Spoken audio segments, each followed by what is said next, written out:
सगळ्यांना जय शिवराय। आजपासून 24 तारखेपर्यंत अंतरवालीत कोणीच येऊ नका।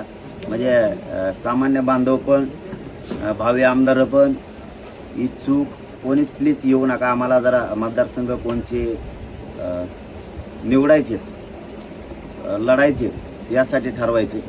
SC ST साठी आणि जिथं आपण ओपनमध्ये लढणार नाहीत राज्यात तिथले निवेदन करायचं की कोणाला पाठिंबा द्यायचा आहे की पाडायचे आहेत का काय करायचे यासाठी वेळ पाहिजे।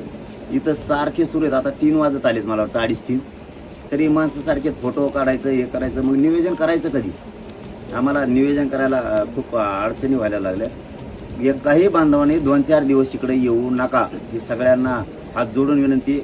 या राज्यातले कोणते मतदारसंघ लढवायचे आणि कुठं लढवायचे नाही हे ठरवण्यासाठी आम्हाला मोकळा वेळ पाहिजे। एक 2-4 दिवस इकडे येऊ नका।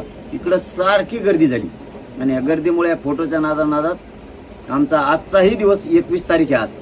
आजचा दिवस पूर्ण वायाला गेला। त्यामुळे सगळ्याला हात जोडून विनंती, बाबा इकडं सध्या कुणी 2-4 दिवस येऊ देऊ नका। कारण आम्हाला निवेदन करू द्या। हे राज्यातले या मतदारसंघावरती उभा करायचे आणि हा उमेदवार आहे त्या 2 गोष्टी करायच्यात।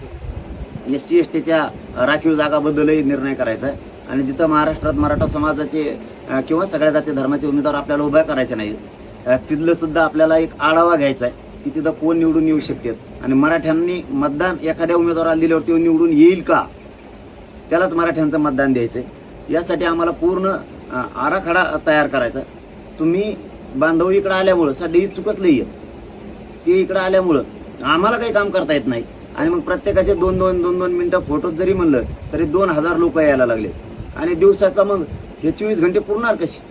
आम्हाला निवेदनासाठी हे 4 दिवस तर मोकळा ठेवाच, पण हे 35 दिवस आमच्याकडे आता जास्त चक्राच मारू नका।